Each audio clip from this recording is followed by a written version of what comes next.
So, Buju anin Ningabianong Musqueam Squamish Stelewatooth Akinagumdaya, which in my language means that hello, we're gathered here on Musqueam Squamish and Tsleil-Waututh land today.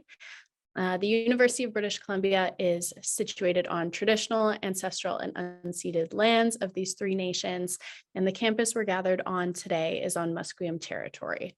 Due to structures of genocide that target Indigenous women and Two-Spirit people in particular, these lands are illegally claimed by Vancouver and Canada. It's important to do land acknowledgements because they ensure that we never forget the discriminatory, racist, and colonial practices that led to the creation of what we call Canada today. I say Canada in quotation marks because I want you to imagine a world in which this land is given back to Indigenous nations all across Turtle Island. However, we know that saying land acknowledgements are not the end of our decolonizing work. In being gathered here today, we have an undeserved privilege to be earning an education and profiting off dispossession and displacement of Indigenous peoples from their lands. And therefore, every one of us has a responsibility to decolonize ourselves and the spaces that we inhabit. Therefore, I'm inviting each of you to take a moment to reflect on your positionality in this space, to offer your gifts, skills, and knowledges to decolonial movements both here and everywhere else that Indigenous peoples are, and to practice solidarity with Indigenous nations, even when and especially when it comes at the cost of our own privileges. I'd like to pass it over now to Pilar.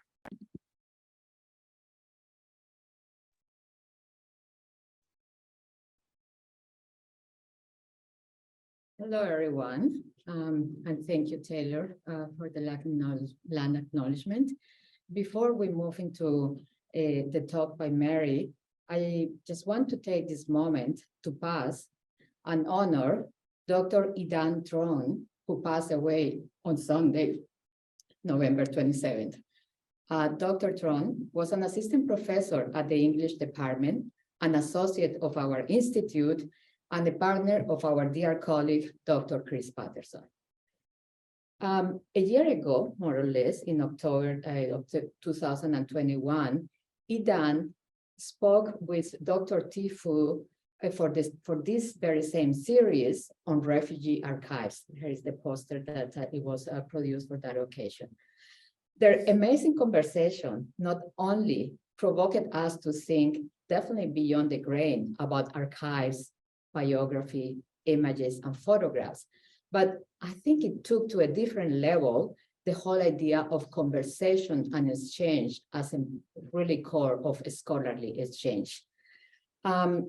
So we as the Social Justice Institute are committed to continue learning from Idan's brilliant scholarship, creative mind, and generosity. And invite you, their talk is in our archive of our Noted Speaker series, to continue, looking at this talk, but also to continue learning from them. Also, Idan's groundbreaking book was published recently, Refugee Life Worlds, and a memoir and a film are coming soon. So as our dear colleague Chris invited all of us to do, let's keep her memory alive by reading and sharing her work and her voice. In memory of Idan. Thank you.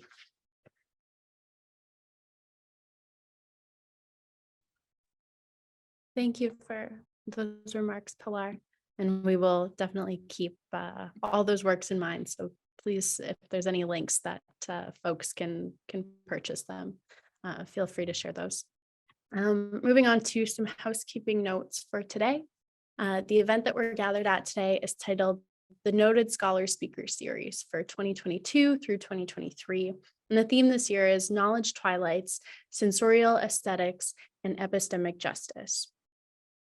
The Noted Speaker Series offers a vibrant space for exchange and introduces the work of noted scholars from across the globe to faculty, students, and participants in the Social Justice Institute. This interdisciplinary series aims to feature scholars' critical ideas and creative scholarly, artistic, and activist works. In this space, we foster dialogue on current theoretical and methodological approaches to social justice.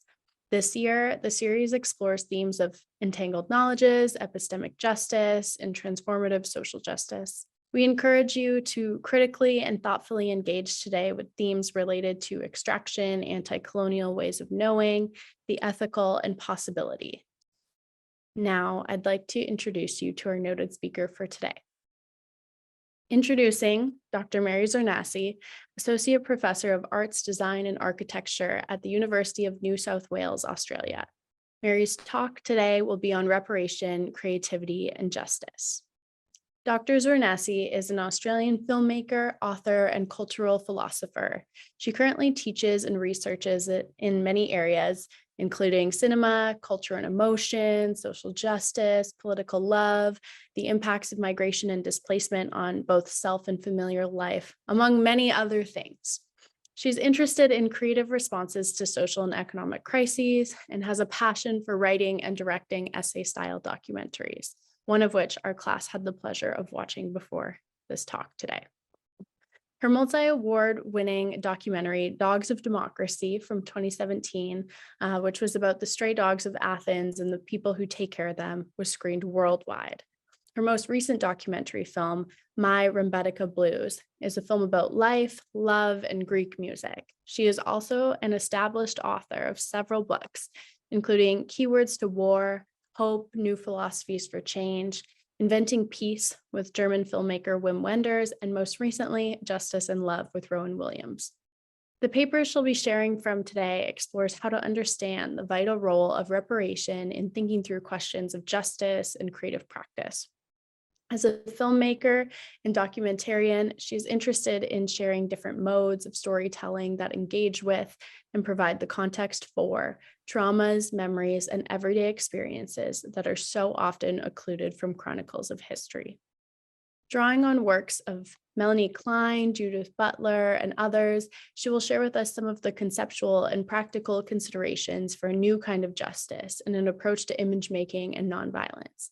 She will also present visual approaches to these considerations and will show clips from 2 of her recent documentaries. Today, the talk will be 40 minutes long and there will be time for Q&A at the end. So Dr. Zournazi, it is our pleasure to welcome you to the Noted Speaker Series today.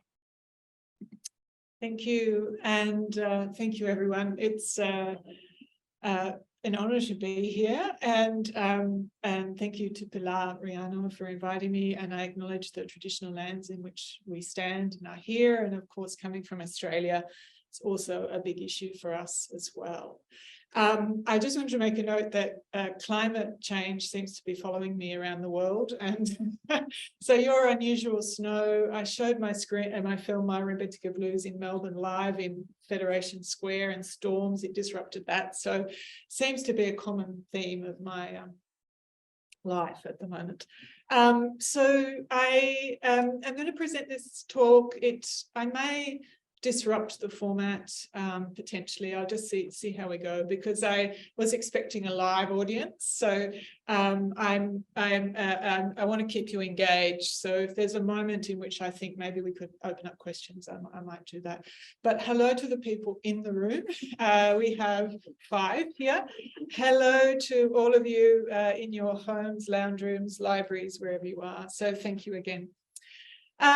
So this paper probably is a little bit more ambitious than what sounds more ambitious than probably I can actually do. But I started thinking about ideas of reparation some time ago, and was influenced and have been influenced by the work, or psychoanalytic work, I guess, of Julia Kristeva, Melanie Klein, and recently I've been reading quite a lot of Judith Butler's work on the forces of nonviolence, but also her work on framing war and so on and so forth. So these different kinds of modalities have influenced how I'm thinking conceptually about questions, I guess, of for want of a better word, healing, but all ideas of how do we tell stories, how do we acknowledge memories, trauma, intergenerational trauma, for instance, that often is felt bodily, but not necessarily expressed verbally, or even having any space for it to be expressed. So in that capacity, a lot of my work, particularly in filmmaking now, is trying to grapple with how to tell these kind of stories that often don't get heard, but are necessary to be heard. And in some ways, for me, film, I mean, I came to film, film is like my second career in life, I guess. I started as a scholar generally, have always worked with documentary, but in public radio before I started making films. But what I found with filmmaking, and this is why the mode of creativity is important here, for me it enables so many levels of connection to audiences because it transmits story, image, sound. There's a whole kind of range of emotive connections that you can have with an audience. And so for me, filmmaking provides a means to actually communicate in a way social justice, like how to actually communicate difficult conceptual problems in a way that is actually or can be embraced by audiences, not just scholars, but like general audiences. And I'll talk a little bit more about that in a second. So how I wanted to proceed was to give a bit of a framing of reparation in terms of Melanie Klein and some of the work of Judith Butler, talk about it in the context of crisis and my film Dogs of Democracy, and then move into talking about reparation and what makes for a grievable life, which is something that Judith Butler, a question she asks in her work. And then I'll talk a little bit about Myron Bedicker Blues and how it links to that concept, and then how I transformed it in the film as well. So let me start. So I guess reparation, well, sorry, I'll backtrack one second. I've also been interested along for the last, I guess, 20 years in questions of non-violence, is how you would frame it usually. But I have worked in the mode of thinking about peace, like peace, not necessarily as the opposite to war, but as a methodological practice. So asking the question rather than what is war and what is peace, sorry, what is war and peace, starting with the point of view of what is peace. So that actually enables different kinds of questions to emerge. If you start from the question, what is war or what is violence, then that leads you down another series of questions. And I think this is where Judith Butler's work on the force of nonviolence, I think, is grappling with the same problem, trying to start from a different point of view. And I guess that's what I'm interested in, starting from the point of view that can embrace the conflictual, but starts from a different methodological stance. I hope that will make sense as I start to walk this through. So reparation, I guess, is usually understood as sort of some kind of repair to damage done. That's the usual sort of dictionary use of the term. But I think what's interesting with somebody like Melanie Klein, who wrote, she was influenced, I think, primarily by Freud, his thinking, and then later thinkers developed her work quite significantly, or at the same time, there was a lot of discussion around what it means for the psychic life of children, initially in her work, but we can translate that into the sort of psychic mind of individuals more generally. But also what I think becomes interesting in her idea of reparation is how to think about it beyond the self and think about it in terms of community and communal bonds. So her idea of reparation, although it draws on some kind of idea of repair, it is actually kind of more interesting in some ways because it's bound through, she argues, a notion of love. So it's from the point of view that reparation comes from the mode of love, but at the same time, so she talks about it in terms of the child and so on, but I just want to extrapolate some of those concepts into a more generic sense of what it might mean. So love in the sense is about, in her kind of view, is about some way of actually holding and maintaining what is often thought of as ambivalence as well. So that the child, for instance, can hold both a love for the mother, but also a hate and a frustration when the child's not being satisfied in particular ways. But what that then translates at more kind of psychically for us as humans, whatever, or also communities thinking about an imaginary space, is that love is about also holding the conflictual elements in which we encounter. So rather than sort of progressing into a flipping over into a violence, it's about a kind of a holding and being able to, in a way, create us something out of the experiences that may be conflictual. So what, in that sense, it is actually a modality of imagination. In other words, being able to hold, being able to create, being able to transform. So there's something about reparation in that mode that moves away from what she would call a depressive cycle. In other words, the inability to imagine. And I think Julia Kristeva takes on Melanie Klein's work in thinking about, we're not talking about depression necessarily in a clinical sense, but just in the modality in where it's difficult to imagine other possibilities. So there is a sort of a return or a habitual return to different kinds of cycles of conflict or difficulty or enacting certain sorts of, let's say, inappropriate behaviours. But so essentially then what I'm trying to sort of extract from her is that reparation is something to do with the ability to imagine and to create. And there is a lovely, in the Oxford English Dictionary, as I started earlier, saying that the usual definition is to make amends for wrong that has been done. There's a Middle English etymology of the word, which comes from the Latin, which I like a lot more, which is about making ready again. So in other words, there's something about the spirit or the making ready, which is active, which enables different possibilities to take place.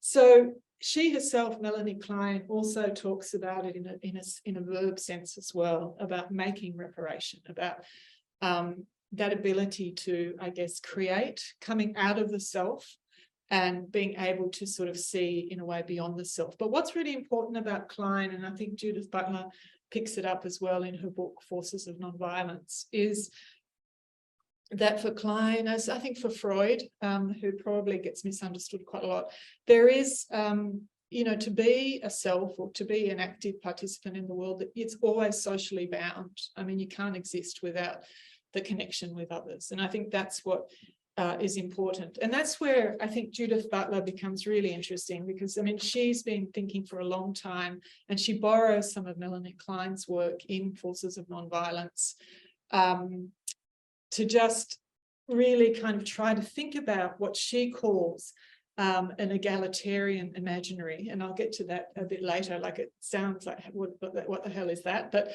there could be something in that. And so I'll try to unpack it shortly. But what Klein's use of, I guess, reparation becomes important for is this kind of what often gets called in her own work, and I think Butler has transformed this, it's sort of about the preservation of life, or the containment or the continuing of life. So it's kind of life affirming. And for Butler, she thinks that the word preservation has, you know, some difficulties with it, because it can be paternalistic, it can have a whole modality to it. So she wants to think about something around the idea of safeguarding others and yourself.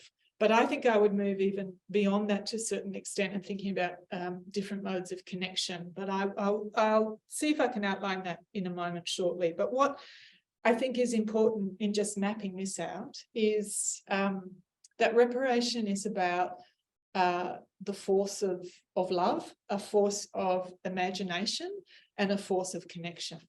And so I wanted to maybe put this in the kind of more practical sense to show the importance of it in terms of storytelling.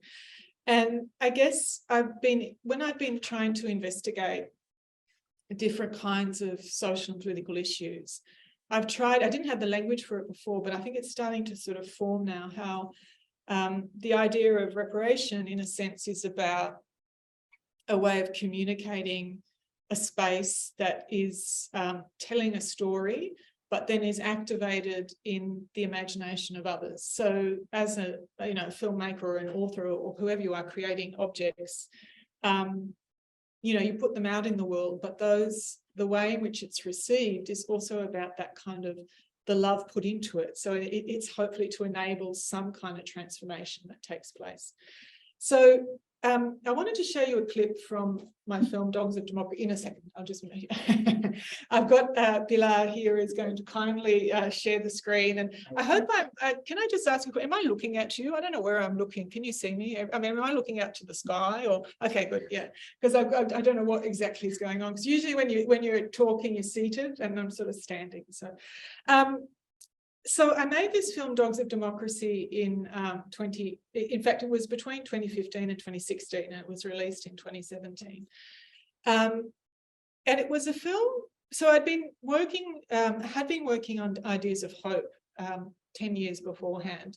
But what happened when I went to Greece for the first time in 2014, 2015, and I am Greek, but I'm actually a diasporic Greek. So in other words, I'm not from the mainland, I'm from Egypt. So I'm already an outsider to the culture. So going there for the first time was actually kind of like interesting, because it was sort of a homeland, but not really a homeland, and all this kind of weird stuff was going on. But when I went there, it was the first time, and I got hit by the economic crisis that was going on there, and the tension and the difficulty. And it was quite traumatic for a lot of people. A lot of people lost their jobs, or a lot of suicides, or public people. A guy had hung himself in the middle of Sintagma Square. So it was really, really full on kind of tension. But then I also noticed these dogs everywhere in the city. And I know a lot of cities have dogs, but in this case, they were sort of part of the city. They were just kind of like people, they were walking around, people were acknowledging, they wait for them, they'd wait, so it was quite an interesting interaction. And then I became curious about who was looking after these dogs, because they seemed well fed. In fact, a lot of them were quite fat. And then I became curious about how do we understand hope and care within the context of this economic crisis. And then I was curious about the people who were looking after these dogs and what it meant for them, and how you could sort of survive in situations of crisis in this different modality, like understanding what it means to take care of others, in this case, take care of dogs, and how does that then transform that notion of reparation? In other words, being able to share and care and have concern for others. So in a way, what's also important in Melanie Klein's work on reparation, as I understand it, is this notion of what reparation enables is an idea of hope and care, that you are concerned rather than being, in a way, internalizing the guilt and then reenacting it, or producing kind of more destructive elements in therefore enforcing or enacting violence. So the dogs thing then was an initial way of trying to find alternative means for understanding hope and care, and thinking about how to retell stories about crisis that actually can allow an audience to make sense of what's happening. So communicating, so film as a mode of communication in that way of a certain kind of justice, but at the same time being faithful, if you like, or honouring or documenting the experiences of others that is actually quite traumatic. So there's a kind of, ethnographic element in there about how do you kind of mediate those concerns, what are the issues at stake, how do you position yourself within all of that. So can we show?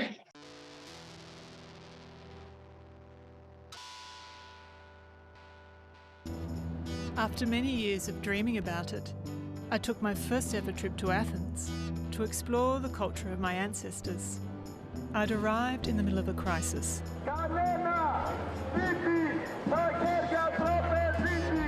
I couldn't help but feel the tension on the streets. Walking around the city, I also noticed something else, something quite unexpected and unique. Ο θρύλος είναι εκείνος, ο θρύλος.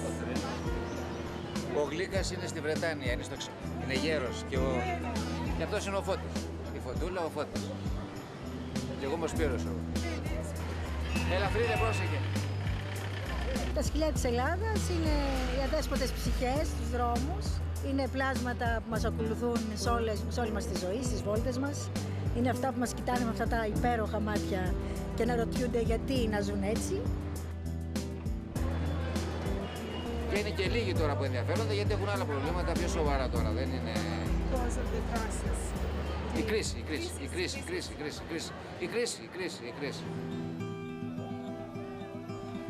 course, I'd seen a dog circulating every time I was there. Lukanikos was already there. His commitment, first to the last moment, he was there.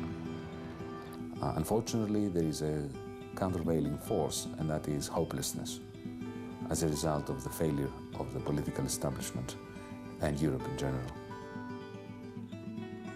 So there are opposing forces here.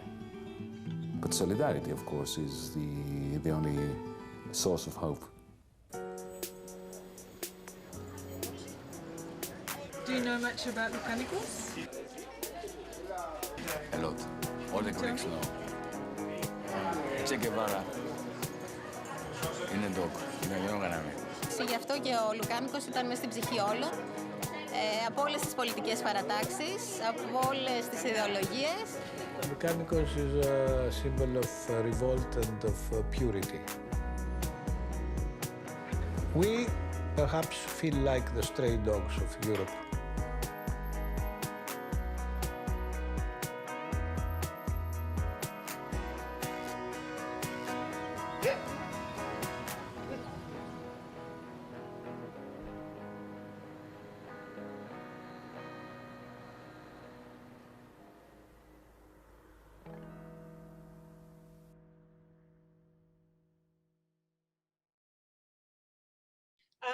So I guess the reason I showed that was to just give you a sense of, I guess, how thinking about storytelling, thinking about crisis can have this modality of this. Another word for reparation, I think, that I'm thinking about and I would like to develop more is the idea of tenderness as well. There's a kind of tenderness. And I think that one of the great filmmakers for me, great film essayists, is wonderful French filmmaker Agnes Varda, who died recently. And her films, I think, are really about that kind of form of reparation and healing and tenderness, like the way she deals with her topics. Like one of her films called Gleaners and I, which was made in the 2000s. It was basically about gleaning, the history of gleaning, but looking at that history in a contemporary context, and gleaning being those that kind of pick up the excess, if you like, or the remains of a culture. So she went in to explore both the historical end of it, but then contemporary poverty as well. And there's a way in which she does it that enables you to kind of connect with the characters, but also enables you to go on the journey around the difficulties of poverty. It doesn't shy away from the trauma. But it doesn't enact it either. So in a way, what becomes interesting, I think, about thinking about this modality of reparation, whatever we want to call it. I mean, I'm just using this at the moment as a way into trying to think about how we tell stories that can, in a way, have a different kind of methodological frame, that don't always start from the point of view of, you know, what is trauma, but start from the point of view is how do we make the connections to tell the stories in which that trauma has taken place, if that makes some sense. And I'll explain it more in terms of my Rebecca blues when I speak about how music can be that transformative quality. But one of the things when I was filming Dogs of Democracy was it was happening at the time of the Syrian civil war. So when I was filming, I went to Lesbos, the island of Lesbos, where the majority of the refugees were coming through. Many had drowned. It was quite confronting. The whole thing was quite confronting. And but at the time when I was there, one of the characters in my film Dogs of Democracy was telling me how the Syrians and the Greeks were dancing to Rebettica music together. And Rebettica music is this music. It's a genre that came out of the beginning of the 20th century in a way. It's an urban street music of Greece. But one of the things that it comes from is refugees and the kind of Asia Minor displacement that happened around the turn of the century and the Greco-Turkish War. So the music in a way also embodies this kind of pain and trauma and struggle. And so it was an interesting moment where I heard this story and I thought, wow, this is what like, how do we then make sense of the different historical traumas here, and what is connecting people? And what's connecting people is the music, it's the joy, it's the communion, and it's the sharing. So that's where the storytelling came for my Rembetiko Blues. But along with that, thinking about some of Judith Butler's work. So she has written, I think over the last 20 years, been concerned primarily with the question of what makes for a grievable life. And she describes it in many different ways, but it's about the question about whose lives are considered more grievable. And so in the cases of 9/11, she talked about the way in which, you know, people's lives that weren't kind of particular kinds of American lives were then considered not grievable, and then how that leads to a sort of institutional and political way of, if you like, disengaging people, or in a way not acknowledging people's lives, so that people's deaths become, you know, not mournable in a way. So that if that makes some kind of sense, what she's getting at is that there is a kind of what she would call, in this later work on forces of nonviolence, a kind of biopolitical structuring of life, which I think, as probably people are very familiar with Michel Foucault, it comes from that kind of logic. But I think what more importantly she's getting at is that in that moment of not acknowledging the grief or the loss of others, we're doing great harm to the kind of way in which we understand our own communities and self and ethical relationships. So she's trying to sort of ask for a rethinking of what makes for the preservation, or if you like, the safeguarding of life, that acknowledges this egalitarian mode. In other words, that everybody's life is in a sense grievable. But how do you do that? How do you acknowledge that? What are the institutional questions and ethical modes that go along with that? So she's opening this up in the book, The Force of Nonviolence, but it was actually this question of what makes for a grievable life that in a way structured some of my Rembetiko Blues, because I was trying to grapple with what ended up becoming a personal journey, because I found, I use my character in the film. Yes, it's a personal story, but it's also a link to audiences. The character is a way into sort of helping audiences connect in some way or another. But what it did was open up a whole kind of history of my own that I hadn't even realized about my grandmother and her displacement, and then my parents' displacement, and then my own displacement, and then feeling the music itself, actually bodily, I connected to the kind of trauma without even knowing about it. So in a way, the journey of the film is to explore, you know, what does make for a grievable life, but beyond that, how do we connect and make our lives kind of be able to tell the stories that in a way haven't been told. So this is where I know some of you have seen it, the whole thing, but I just wanted to just show the trailer for this as well. The first time I came to Rembetiko music, it was in the film by Costas Ferris. It was as if I'd lived what the film was depicting. If there's such a thing as body memory, this is it. It was a working class music, and it was a popular music amongst the working class.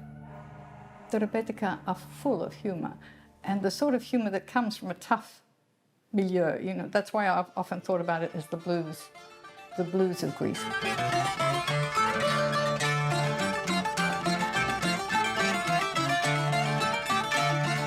Βρέθηκα σε ένα χώρο και λοιπόν αυτός είχε πάει από τις 9 η ώρα. Αυτός τώρα μέσα στη φυλακή είχε πάθει την πλάκα του και ήθελε όταν βγήκε και λυτρώθηκε να έρθει στο μαγαζί, να του το παίξω, να χορέψει, να ξεχαρμανιάσει, πώς να σου το πω. Αυτό κάνει η μουσική. Αυτό κάνει το τραγούδι. There wouldn't have been Rebetiko without the influx of refugees. I mean, it certainly was dependent on a mixture of Asia Minor music with some local Greek elements. Rebetiko is crazy, man. It's the most real thing Greece have ever made. Rebetiko είναι το hip hop της Ελλάδος. Το hip hop όχι σαν μουσική, σαν ζωή. In order for a Rebetiko to speak to the heart of the listener, it needs to come from the heart of the singer. And the same thing with chant. Bouzouki music was also something political, to which we could relate politically. It's a very fortunate thing to have an art form that you turn to in times of trouble. When you don't know much about your ancestors, you have to fill in a lot of blanks. So that's my mother, and I think that's my father, the shadow there in the background. I'm going in search of this photo to try to find where they were.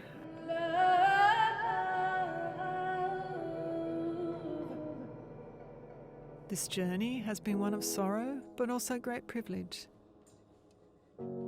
I discovered something very important for me, how music travels across different borders and countries, embodying the feelings, the memories that are often left out of the chronicles of history.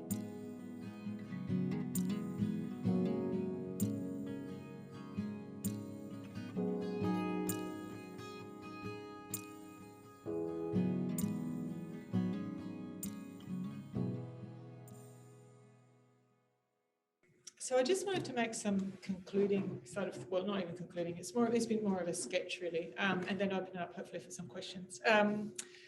I guess why I've been interested in this idea of reparation is because it is a space of connection. It's something about bonds, and it's also something about starting storytelling from a different modality, but trying to, if you engage this idea of love, not in a familial sense even, not even in none of the romantic sentiment at all, but something to do about a direction and an energy that's more life-giving, that can try to trace some of the memories, the traumas, the history, so that they can be sort of enabled and brought back in, so that they're life-affirming as opposed to sort of being stuck in the difficulties in a way. I mean, all of this is difficult.